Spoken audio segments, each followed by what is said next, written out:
นี่แม่นสุดโซฟาสุดนั่งกินเหล้ากินข้าวโดยการผลิตหรือว่าแนวความคิดของประชาชนบ้านหนองกระปาดเมืองบุรพาแขวงขมวนทั้งส่วนแม่นมีเสาลูกบ่ม มีลูกบ่มตั้งแต่สมัยสงครามมาประดิษฐ์แต่งเป็นเสาโต๊ะอันนี้แม่นกันบ่ให้แบ้ขึ้นเวลาบ่ได้นั่ง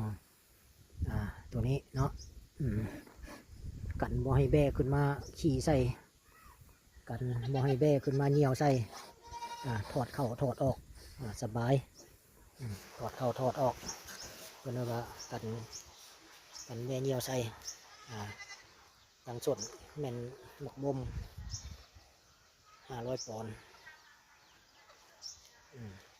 ทางนี้คือกันทางนี้ก็ถือว่าเป็น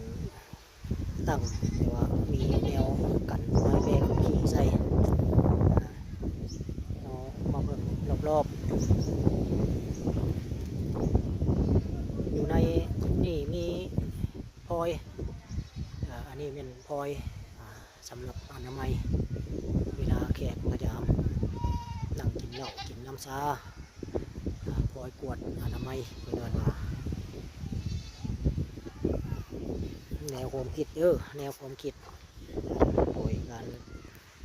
ประดิษฐ์แต่งขึ้นของพี่น้องชาวบ้านหนองกระปาดเมืองบุรพาเดียวนั่งขับเป็นไม้ปีกจากป่าบ่ได้ไปสวนมาไม่เท่ายังไม่เท่าแล้วก็ไปยังบ่ได้ไปเนาะเป็นอะไรมื้อนี้คนสิตกบ่คือบ่ไป พี่น้องชาวบ้านหนองกระปาดนี่เด้อเมืองบุรพาเมืองบุรพาเขียนขมวนผู้สาวกะผู้สาวกะงามอยู่ร้านบ่นี่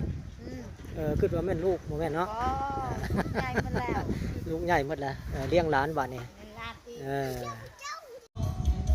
เงินทรงลาวเงินโบราณประชาชนบ้านหนองกระปาดเมืองบุรพาเงินดั้งเดิม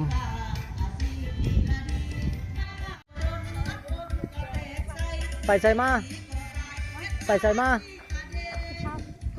โอ้ได้บ่มานบ่ใส่ได้ยังหันเบิ้งมักตัวแฮอันนี้ดิคือเดียวหมดคือเดียวโอ้